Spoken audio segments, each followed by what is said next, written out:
Did you know that there's a comic book adaptation of the original Killdozer story that came out the same year as the movie adaptation?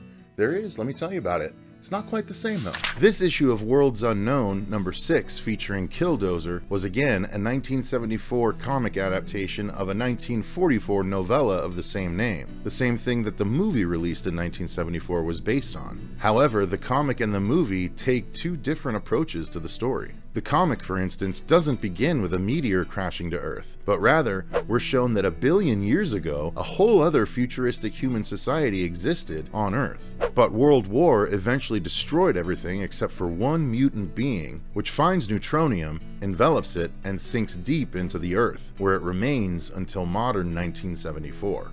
That year, we see 7 construction workers who are sent to an island to build an Air Force landing strip, but as they work with a bulldozer leading the way, they find some ancient civilization's ruins, but rather than go around, they try and go right through the structure.